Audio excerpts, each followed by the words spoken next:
My name is Sabrina Britt. I'm the volunteer coordinator with Yolo Basin Foundation.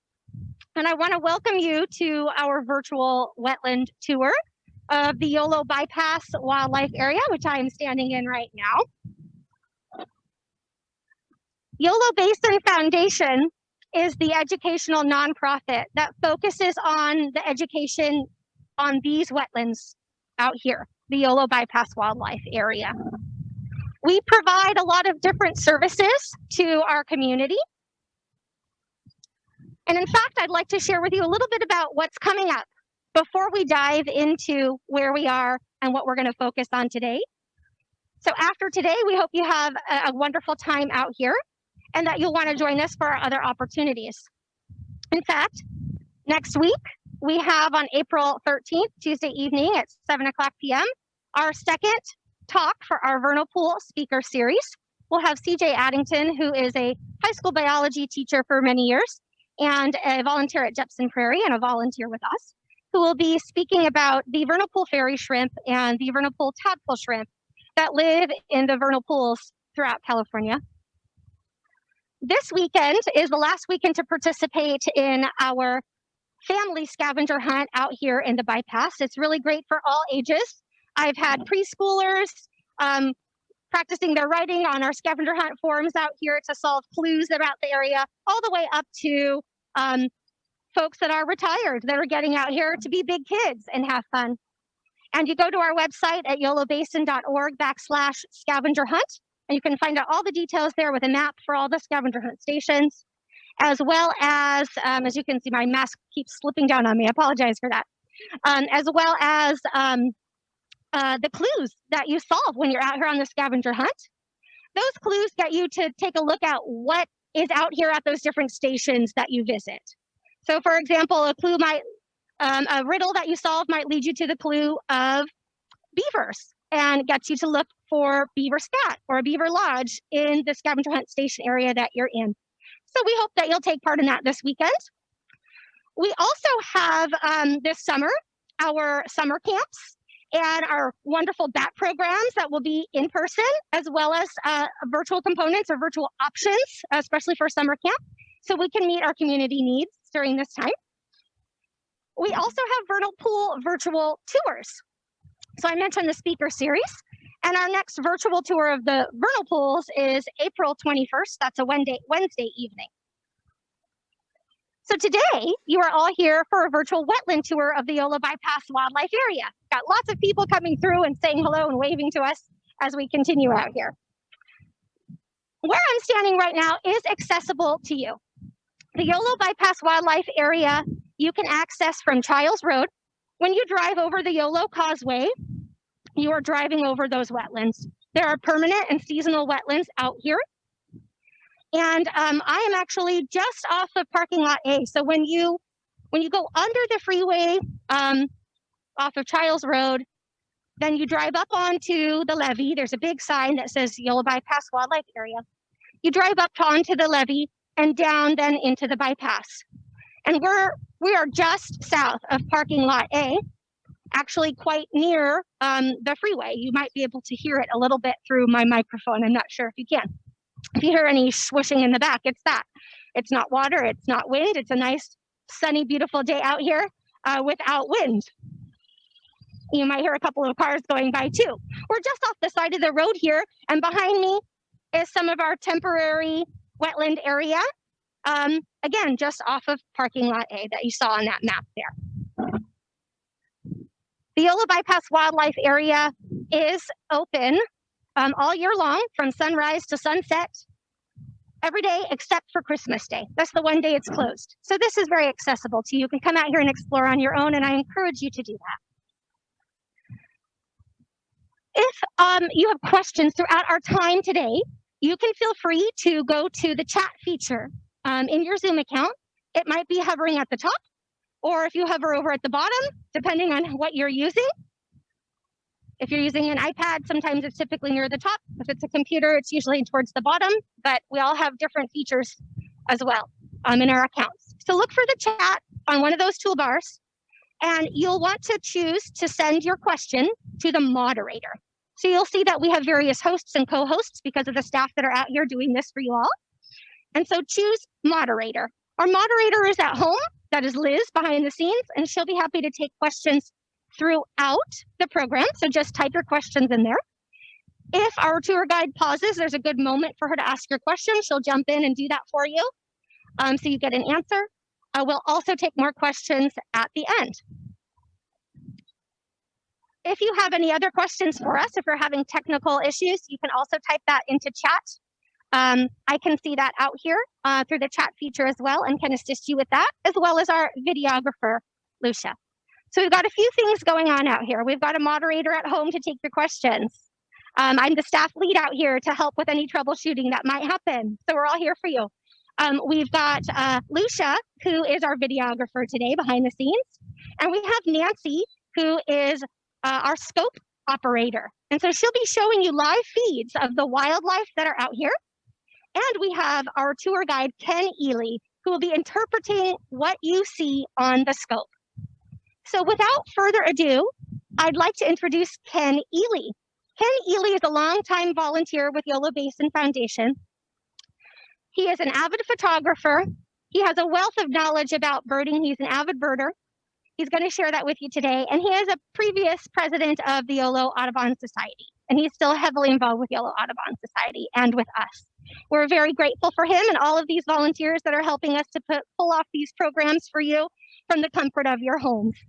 So I'm going to turn it over to Ken, and he'll get you started on looking at what is out here.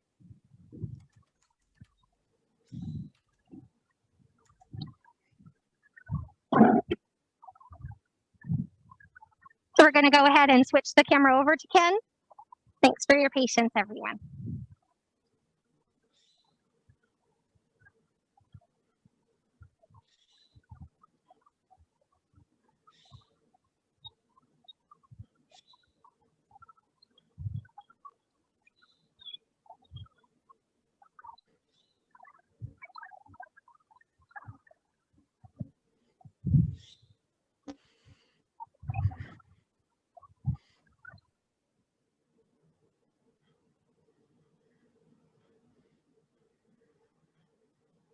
For the kind words. I really appreciate that. I hope I can live up to them. So folks, we're out here at the wildlife area, as was mentioned, and you can probably hear Interstate 80, and just with all that urban bustle going on Interstate 80, we've got this great habitat out here at the wildlife area. It's fantastic.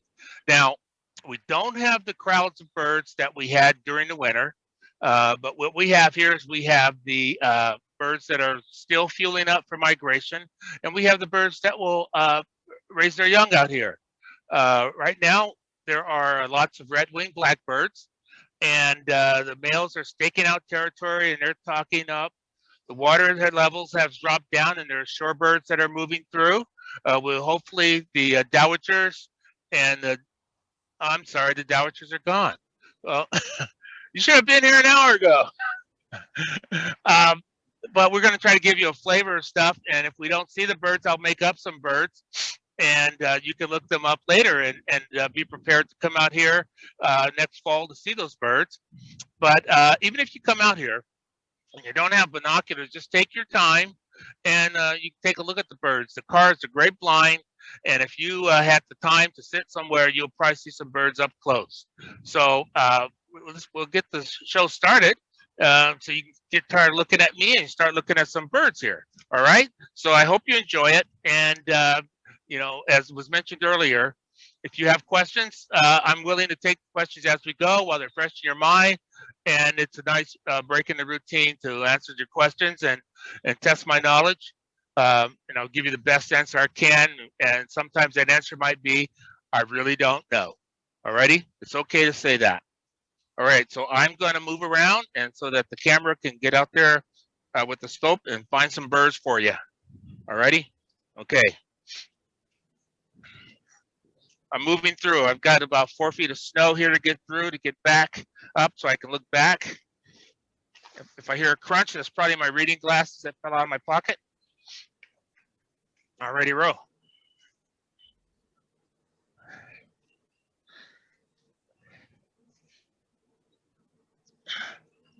All righty. Luckily, the Widgeon are very cooperative. What we have in the screen right now are American, wait. Hey, she found the dowitchers. What we have here in the inland area are the long-billed dowitchers. It's a shorebird, little squatty legs. The water level here is pretty good for shorebirds right now. It's down low. But the dowitcher has a long bill so that they can probe deep into the soft earth. They're probing for invertebrates and mollusks and anything that can go down in there. And the beauty of a dowitcher bill is that at the very tip, it's called a prehensile bill. You know, so they have that bill down in the hole, and what they can do is they can just move the tip. It's very sensitive. If you're to look at a bill up close, you'll see little pores. And so they feel something that, this could be food. They can open that tip of their bill and grab it and pull it up through the hole. Now, some folks like to call them sleigh machine birds. You can see how they heads bobbing as they probe. And, you know, that's a good way to remember them. It's a small, chunky shorebird. Sometimes in with the dowitchers, and I don't know if we have them in here today, but there are other shorebirds, and they've been out here moving around, such as Dunlin. It's skinnier. It's not as plump, and its bill is not as long, but it's a little curved bill. And I was out here the other day, and there's some Dunlin that are moving through that are getting into breeding plumage, which is a black patch on their belly, and that's pretty cool. Other shorebirds that have been out here this morning have been what we call peeps. They're very small, and I could not get a definite identification of them, but they were, the other week I saw both western sandpipers and least sandpipers. There's a little crowd of them now, way out. They're just flying around looking for a place to land. What we have in the scope here, we have American Widgeon, and there's a green-winged teal. The green-winged teal just across the screen, it's a small bird, a small duck. And the male has a beautiful cinnamon head with a green patch through the eye, grayish body, and on the flanks towards the breast, there's a vertical white line on the male. The female on all the ducks are brown with mottled feathers on the back and wings. They're not as bright as the male, and there's a good reason for that. They're ground nesters, and so they really want to blend in to the grasses. And you'll be surprised at how hard it will be to see a brown bird in green grass. It just really breaks up the outline. And what's in the screen now, in the scope now, is American Widgeon. It is a medium-sized duck, smaller than a mallard. Let's use your mallard as our base, okay? Mallard is a good-sized duck, and so the widgeon is smaller than a mallard, and the green-winged teal is smaller than a widgeon. Now, in the old days being in the early 20s and 30s, or I don't know when they changed the names, but the American widgeon was called the ball-pate widgeon. That's because the males have a whitish, creamy stripe crown.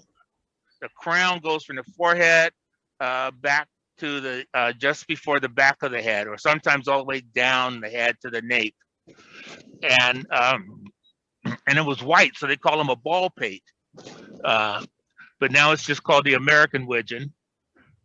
And see, yeah, you can see there's one in the back of the scope. You can see the white on its head. There's a bird in front of it, a green-winged teal in front of that. And in front of the green-winged teal, we have the dowitchers. The ducks had been feeding, and now they're kind of resting.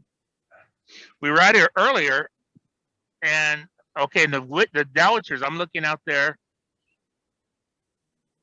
and Nancy, about 12 o'clock, There's the dowitchers are all resting now. They're all in a tight bunch. There's a green-winged teal in there. He must be the chaperone or the tour guide. And the dowitchers are all sitting around. And around the dowitchers are small sandpipers, so the peeps, the least or western. And so they were feeding earlier, actively feeding. And wait, can you inactive feed? Okay, let's just skip that. They were feeding earlier, and now they're kind of resting. Maybe they got into a food coma. I don't know. And so are the ducks. There are some ducks that are still feeding. And what are they feeding on? Invertebrates. The water is shallow. These ducks do not dive. The mallards, the widgeon, and the green-winged teal, they do not dive down underwater. And so they will skim the top of the water. And if you were to come out and you might see these invertebrates in the water. I don't know, insects, larvae of other insects, and mollusks. And I hope you, if you can't hear, put it in the chat so that I can drop my mask, because right now we're got a mask and a microphone. We have swallows in the air. It's hard to put the swallow. There's the dowitchers resting in the scope. There's one preening. You can see him working on his breast feathers. Ducks, all birds do a lot of preening. Feathers are their lifeline. Feathers do provide insulation and warmth. Well, insulation and warmth, and just like our skin does, and people that have hair. And so they have to get those feathers. If you were to look at a feather up close, you will see that it is veins and then little barbs. Oh, Western Kingbird. I'm sorry, folks. The Western Kingbird just flew by. Western Kingbirds are migratory, and they just came back for the breeding season in the last few weeks. But anyway, so the feathers, they have to get those feathers back in alignment, because, you know, in everyday life, the people who have hair, their hair becomes musk. And so the birds need to preening, and they will just clean each feather. Well, not each, but they'll clean, get them lined up using their bill to run them down. It's like back in the days when you had a velour suit, you know, and if you rub it one way, it has a different one appearance. You rub it the other way, it has a different appearance. And so that's what they're doing when they're preening. Now, besides the freeway, we have a lot of bird noise, a lot of Redwing Blackbirds who are talking. I'm sorry, I will say talking, I will say he, and I will say she, so we know up front. And then every once in a while, we'll hear some marsh wrens. And so let's see what a marsh wren sounds like. It's a tiny bird. You will hear it more than you can see it, okay? And if you hear it, if you were to park back where it is, you'll see this tiny bird flitting around in the tulies and cattails. I don't know if you can. I hope you can hear that. That's a marsh wren. That's a recording of a marsh wren. And the male will they'll stick out his territory. And most birds, when they have a territory, they will go to different points on the border of their territory to mark it as a fence line. Now, there are so many marsh wrens out here. I have to think that their territories are pretty small. And okay, in the scope, we have a black-necked stilt. It is a shorebird. The black-necked stilt is in the family Recurverastidae, and there's only 2 species in that family in North America, the black-necked stilt and the American avocet. Later on, there'll be some more avocets out here, but I haven't seen any out here yet. And with the black-necked stilt, has a short bill, but has those long legs. So it can't afford to forage in deeper water. Again, it's foraging for invertebrates. And there's a close-up. For the longest time, I hated black-necked stilts. right out of college, I got a job with Fish and Game down at the Salton Sea. And black-necked stilts and killdeers nested on the roads within the wildlife area. And I was doing irrigating and having to get out there, and they're hassling you because they're trying to nest on the roads. But it's a cool looking bird. They look pretty dapper with their red legs and breeding plumage. It's really bright red. And then their black and white colorations. Let's see, on the scope, let's see. But the stilts will build a nest out in the open and defend it. And all right, we have that bird that people, it's in the scope now, and people will say to me, what is that black duck with the white bill? That is not a duck. That is an American coot. It is in the rail family. It's waterfowl, or county is a term generally used with ducks and geese. And so the coot is a water bird. It can dive. It feeds from the surface. It's a grazer, invertebrates, and grass and water grass. And right now there were some out there in the uplands and in the dry area grazing. And there's pretty raucous. There's always a big flock of goots. And you wonder how they move. And the reason it's not a duck is because it does not have webbed feet. It has lobed toes. So it's got these toes and then little flaps on the sides of the toes. That helps in their propulsion. And you can sit down and watch some coots feeding and watch their behavior. They do a lot of squabbling, and it's kind of cool. In the scope now, okay, we have a male Redwing Blackbird. And the way he's preening, he probably just took a bath. So there's lots of Redwing Blackbirds out here.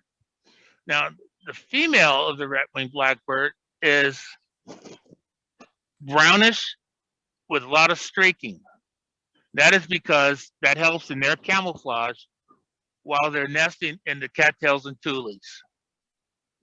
And the males will, at the edges of their territories, they will, there's a picture now, there was a picture of the Redwing Blackbird displaying those red patches on the wings. They can raise them up, and while they're doing that, while they're calling or singing. And that is to show that, hey, look at this red on here, how bright it is. Choose me. And they will have several females in their territory. It's a pretty cool bird, and they're flocking bird, colony nesters. And right now we don't have the numbers we had in the winter. In the winter, you have these giant flocks, a lot of birds that come here and spend the winter. And at this time, those birds go back to wherever they have their nesting colonies. And what we have here are the birds that will most likely breed, raise their young out here in the wildlife area. Let's see. Yeah, there was a picture of the flocking blackbirds in the winter. Those flocks can get up to be very large in numbers. Where is that? Oh,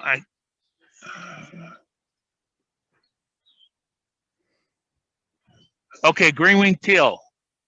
The scope is on green-winged teals. You see how that one bird was tipping up, and with his butt in the air, his rear end in the air. That's dabbling.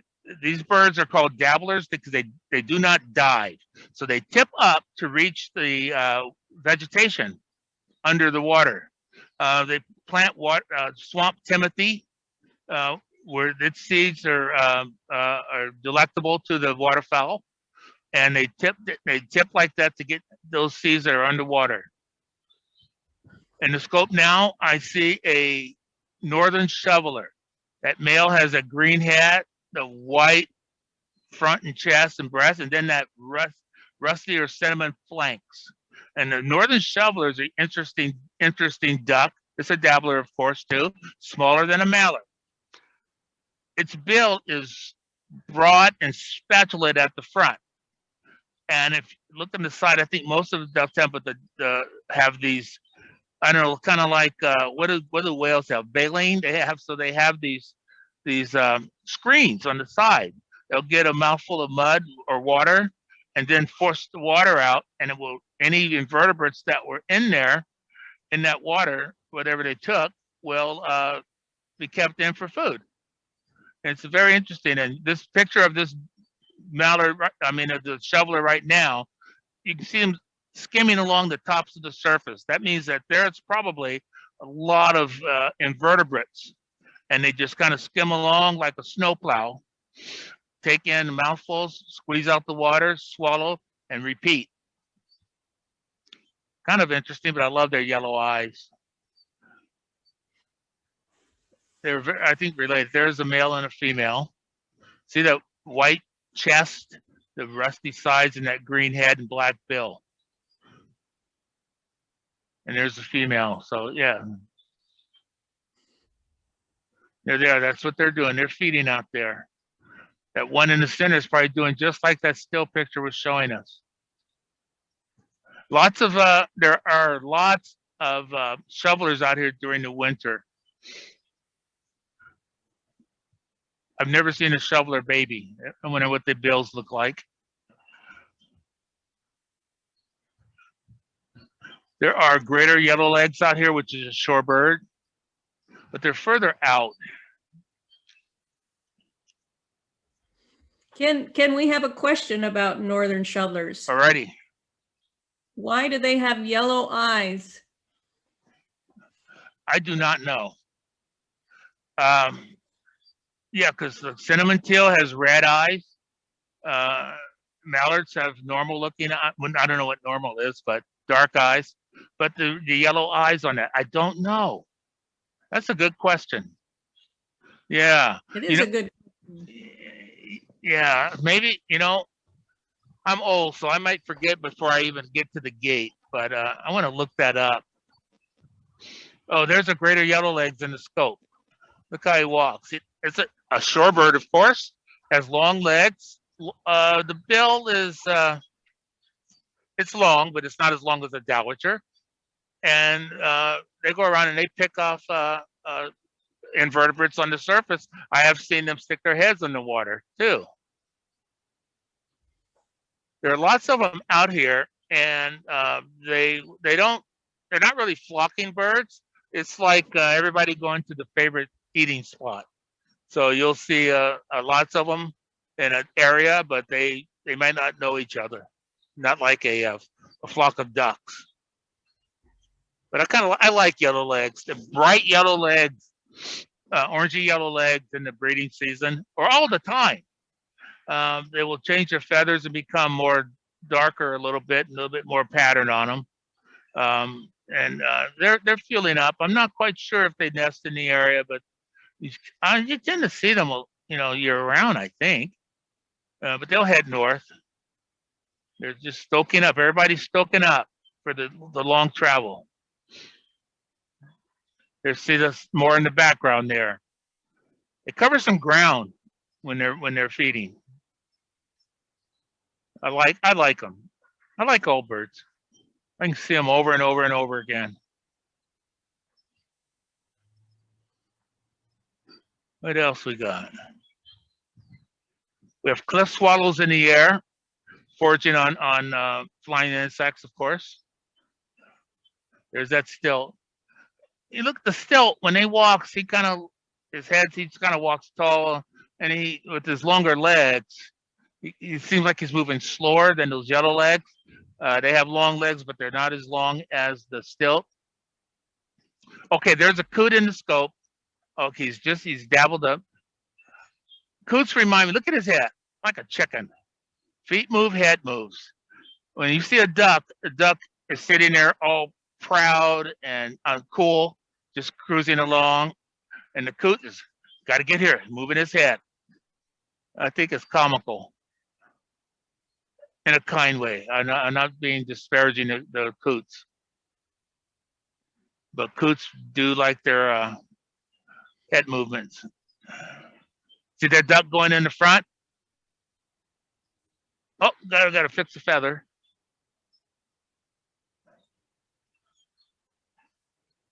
Yeah, it's pretty Ken, good we have here. a question.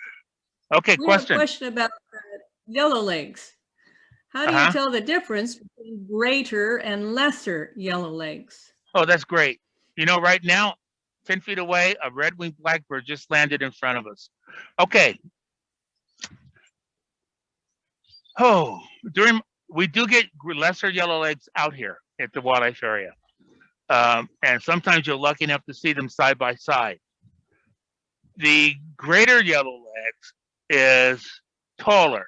It's a bigger bird, and its bill generally is 1.5 times the lateral width of the head.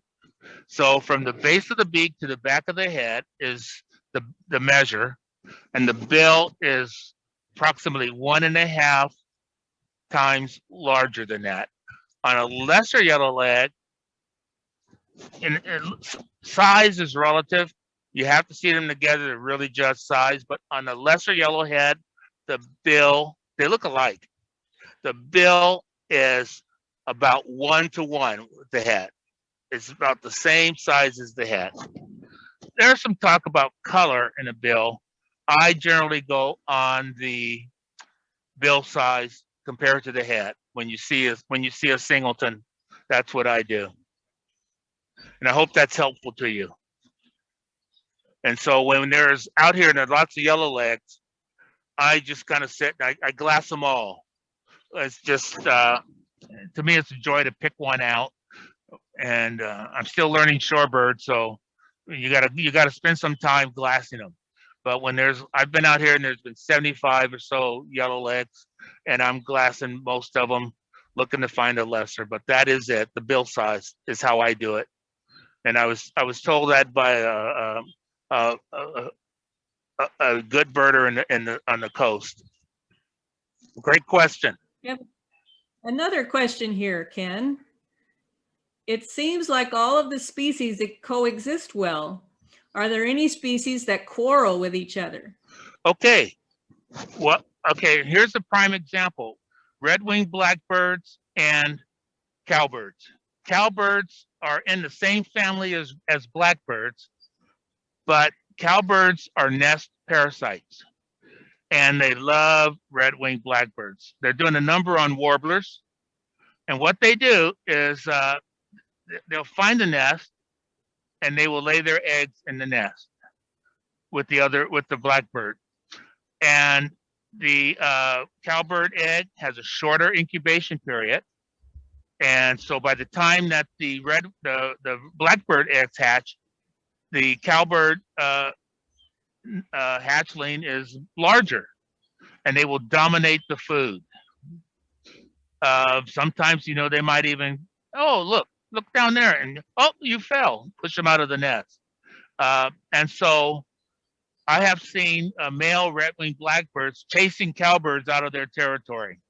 But you'll see Cowbirds be, 2 to 3 males and then a female, and they'll land in the cattails, and they'll see a female Redwing Blackbird and ask, "Hey, can I use your phone? My car broke down." And when they're in there, the guy's acts like he's faking the phone call. The female will go to the nest and lay her eggs. I'm pretty sure that's how it works. I don't think it's been documented, but I'm pretty sure that's how it works. If there's good eating somewhere, you'll see a lot of great egrets feeding. But where they're feeding, they own it. They claim it. And I've seen a foraging egret as they approach another egret that's already there. The egret that was already there will say, "Get out," and they'll do their little squawking, raise their crowns, jump up and down, flap their wings, that sort of thing.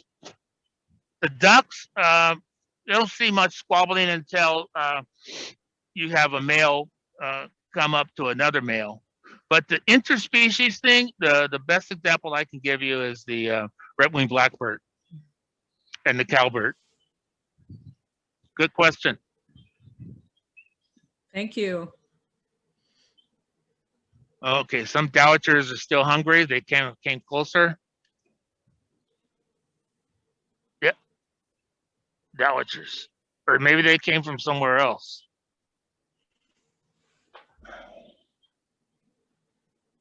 Okay. Oh, look at the widgeon. See the tops of their male's head, the little ball pate head. There. And if you look at the brownish flanks, and then just before the black butt rear end, the undertail coverts, you see that little white patch. And then when they're flying, male and female widgeons, when they fly, they have white on the leading edge of the wing. The leading edge of the wing is the edge of the wing towards the head, and they have a white patch. See how their heads don't move? They just kind of cruise along. Hey, yeah, I'm cool. Let me go here. There was some green-winged teal. See that vertical stripe on between the breast and the flanks? It's a tiny bird, and they're fast.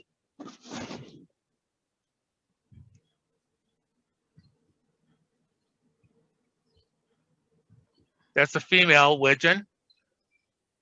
She's got everything but the head. See that male, that patch through the eye? There, right there, that patch through the eye. Well, you can't see it now because he's preening there. And they have the blue bill. The blue bill reminds me of fancy shoes. A blue bill with a black tip. They call them what they call them, spats in the 30s, 20s. Some noisy yellow lips just came in. But yeah, I love the widgeon bills. Ken, we have 2 more questions. All righty. How do you tell dowitchers apart from sanderlings? Okay. Generally, you won't see the long-billed dowitcher and a sanderling in the same habitat. Long-billed dowitchers are more freshwater, but you do have the short-billed dowitcher on the coast. But in the marshes, dowitchers, I mean, the sanderlings are generally on the beaches. And in the winter, when we have sanderlings down here in California, they're white and they got a little black at the point of the, you know, like where the Redwing Blackbird's red is, the winter plumage of the sanderling is black. And they're flocking birds, of course, and they have very short bills. They're smaller bodied, and they're fast and they're frantic. They forage in the wet sand as the waves go out, and then they run. They don't want to get wet when the waves come in. So the dowitcher is brownish in the winter and plump, and has, you know, a 2-inch bill. The sanderling is smaller, skinnier, fleeter, and has a short bill, short black bill. But if you see them in the same habitat, you need to document it. And if you do a good documentation, you could probably do the talk show circuit. White versus brown. How do you tell the difference between Western and least sandpipers? Okay, you got me. I'm working on that. What a lot of people, especially new birders, start out, they try to find the legs. A Western sandpiper has black legs. A least sandpiper has yellow legs. But what if that least sandpiper's yellow legs are muddy? The least sandpiper is smaller than the black bill, but the size is relative if you don't see them together. Its bill is shorter, but that's relative if you don't see them together. In the winter, I'm working on that, and that the least sandpiper has a kind of stripy breast with the kind of a clean line before the white flanks. And the wing, the primaries, they come up, and so you kind of see lines, straight lines. The breast end then the dark wing, and then the white flanks. The Western is how I do it. The Western's breast is not as dark, and there's kind of like a hump. So between the tip of the shoulder, which would be, okay, the wrist, where the wing folds, where the Redwing Blackbird's black is, on the Western Sandpiper, there's white. It kind of, the white flanks come up and they kind of go up into a space between the wing and the breast and head. And so when I see that, I'm going, I got a Western. It could be something else. I don't know those small sandpipers. I'm working on that. I'm sorry, but that's how I do it. And I hope that's helpful. Another question, any blue-winged teal out there? There were blue wings here. Someone had reported blue wings last week. I came out, I could not find them. They were down north of parking lot F. I went down there, I didn't see them, but I did get to see some, you know, harriers foraging. But blue-winged teal, now, blue-winged teal and cinnamon teal, they're similar sizes. The females cannot, the regular person, the female blue-wing and the female cinnamon teal cannot be distinguished in the field. When I was in school, my TA saw a blue-winged teal male and a cinnamon teal male courting the same female. And so yes, blue-winged teal do occur here. You have to hunt for them. If you, next winter, if you want to see blue-winged teal and you don't want to have to scope through 1,000 ducks, there is a residential storm drainage pond in West Sacramento called Bridgeway Pond, where blue-winged teals have discovered that, and there's large numbers of them there.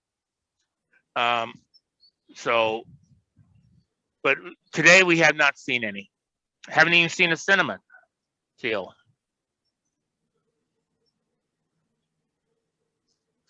I'm looking to see if I missed anybody. Nope, I don't. I thought maybe since somebody mentioned it, they'd show up. When I'm birding with my buddy, we say, you know what we haven't seen? We haven't seen a belted kingfisher. You know, less than 5 minutes after that, we see a belted kingfisher. So thanks for bringing up blue-winged teal. Maybe we'll see one.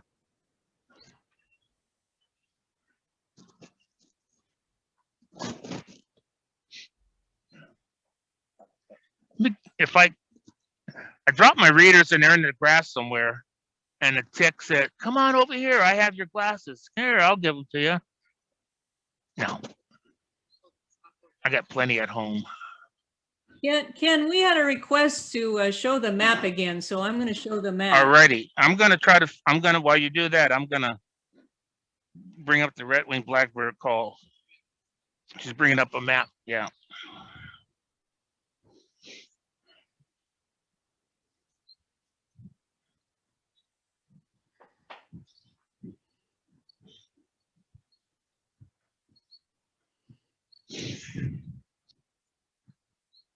How's that map coming?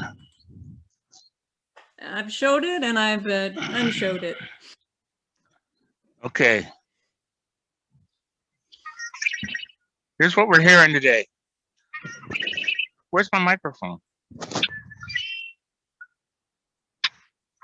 That is a Redwing Blackbird recording. So they're sitting on their territories and they're saying, I have got the best property here in town. Lady, come see me. Oh, if you're out here, let me do the, give you the calls of the greater yellowlegs, because they do talk a lot.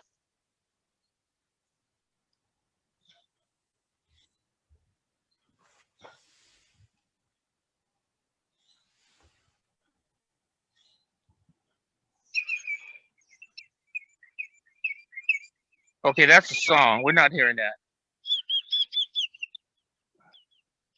We're not hearing that. Right there. Especially when they fly. And I've watched them, and when they do that, they bob their head. I don't know if that amplifies it for them or what, but they really put their heart into it. Let's see. We have a bunch of coots out in the dry grass foraging, grazing. We have another question about teals. Okay. How do you tell the difference between a blue-winged teal and a green-winged teal? Okay. Once again, if they're together in a flock together, raft, the blue-winged teal is bigger than a cinnamon teal. I mean, a green-winged teal. The blue-winged teal, the male has a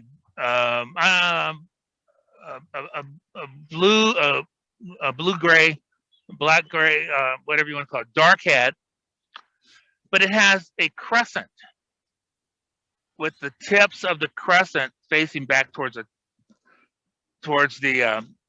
rear of the head. White crescent.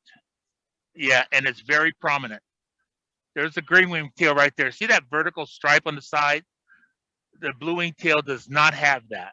And the head is reddish and that green through the eye. And the blue-winged teal is a grayish speckly flanks, darkish back, but the dark head has that crescent, looks like a crescent moon with the tips of the crescent pointing back towards the, it's like circling a front, a parentheses. It's a closing parentheses of the eyes.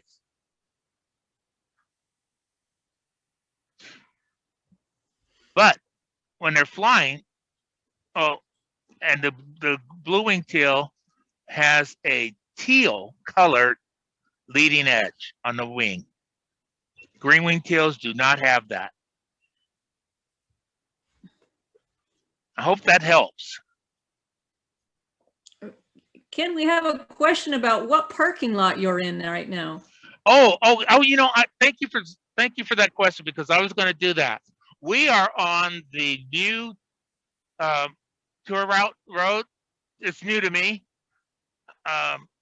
since I've been coming out here for years. And what we are is we are off park. We came through parking lot A, and we went straight paralleling I-80, and we are about 175 yards from the bend in the road that takes you south. And where I'm sitting, the rice dryer on Charles Road is directly in front of me. I hope that helps.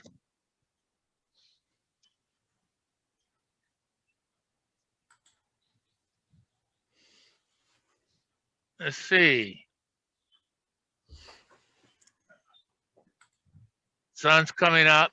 I mean, the sun's been up. I mean, it's getting warmer, and most of the widgeon are still foraging. So are the dowagers. I'm not seeing the swallows. But these birds here who have to fuel up to head north will feed and rest, feed and rest. It's pretty cool. I like coming out here. Now, you don't have to be an avid birder to enjoy this. You do have to like nature, because this is what this place is all about. But what you can see here, when you see these ducks, these shorebirds, the Redwing Blackbirds, it's an indication, and what I've been describing about the foraging, the feeding. A wetland can support so many different organisms, flora and fauna. We got the weeds here. I've got milk thistle right in front of me, mustard. And in that, and I saw a ladybug in the bushes here. I've seen little flies. And then in the water, there's some gumweed. In the water, you have the whatever things live in the water. There could be some dragonfly nymphs. There could be mayfly nymphs. Other little insects that have aquatic larval stage, and then aquatic insects like water boatmen, water fleas, You know, so there's lots of different things. And then in the ground, you got different worms we never heard of. And yeah, and then when the crane flies do their thing, you'll have crane fly larvae in the water. There's so much that you got ducks. You manage for ducks, and you will support Redwing Blackbirds. You will support marsh wrens. You will support savanna sparrows, song sparrows. We have Lincoln sparrows here in the winter. White crowned sparrows, golden crowned sparrows here in the winter. Because of the sunflowers that are here and the other grasses that produce seed. You have to love a wetland. You got to support a wetland. These restorations are replacing what was, you know, here in the very early days, where the Central Valley flooded during the winter, the whole thing, and then as it dried, you had a seasonal wetland. So anyway, you come out here and take a look at this place. And if you go to a wetland like Sacramento Refuge or Gray Lodge and there's an entry fee, pay it. That supports the area. And during duck season, buy a duck stamp. That money goes back to the wetlands, to the different states. Federal duck stamps helps with the federal, and the state duck stamp helps with the state areas. And it's not just for duck hunters. It's a multi-use area, and support it in any way you can. A duck stamp is $25. If you can afford that, then do it. I don't know what the state is. I had a hard time finding the state because it was during COVID and I didn't want to go out and store. So, but I was able to get my federal duck stamp online. That's one way of supporting, and pay those entry fees, and it's all good. It's all good. And anyway. Ken, we've got a question about animals. What other animals can we see that we're not seeing now besides birds? Okay, I have seen mink out here. Those are tough. Otters, American River otter. You'll see, I've seen 4 or 5. I saw 9 one time with my friend. In the ditches, in the irrigation ditches on the side. As you take the old tour route that goes straight south from parking lot A, there's that permanent pond just before the Y, and you can see otters in there at times. It's all timing. I've seen coyote. I think down at parking lot D some time ago, I might have seen deer. There are, some people see red fox out here. I've seen what is it called? Muskrats. I've seen raccoon tracks. Crawdads. Especially, you know, pretty soon as the water keeps going down, we'll start seeing little mounds, like little what you see when you're watching David Attenborough in Africa and you see the termite mounds. You'll see these little mounds. Those are crawdad, produced by crawdads. Then you'll see them crossing the road, heading towards another pond. And who knows what else is out here. Different insects. You might start seeing some caterpillars in a few months, weeks, I don't know. Then there's fish, carp in some of the ditches. I think every insects, mammals, avians, crustaceans, and other invertebrates. That's a good question. It's not just about the birds out here. When you this, like I was saying, you manage a wetland and you provide a home and a restaurant for several families, orders of animals, and the invasive plants. Good questions.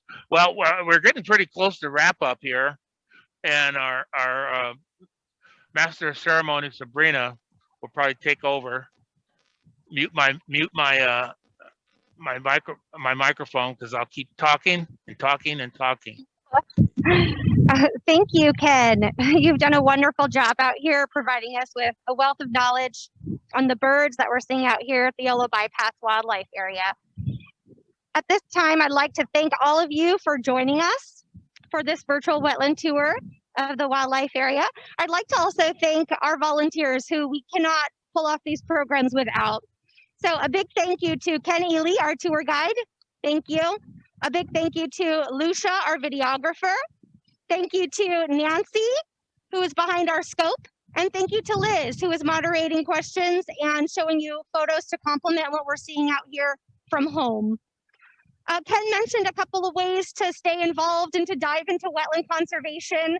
You can check out the other programs that we offer besides this one today at our website, yolobasin.org.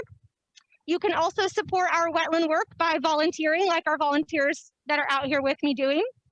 You can donate, become a member. Memberships do provide you perks for attending various programs at lower prices. And there are special member events as well. You can support wetland conservation directly by purchasing a state or federal duck stamp.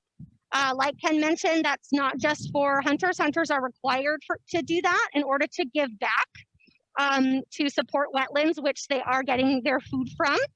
So they're required to do that. You are not, but if you love this area and you use it for so many other means like bird watching, walking, hiking, driving the auto tour, and other wildlife areas and refuges around our state and around our country, those are great ways to support the conservation work that's involved. If you support Yolo Basin Foundation, you're supporting the education and the stewardship work that is involved out here. And get out here and explore. Again, it's open to you every day from sunrise to sunset, every day except for Christmas. And we hope that we will see you out here in person soon. We hope that we'll see you virtually in the future as well, and at future programs. Well, enjoy the rest of your weekend. Get out here for the scavenger hunt. Tomorrow's the last day for that. Thank you all so much. Thanks for joining us. Bye-bye.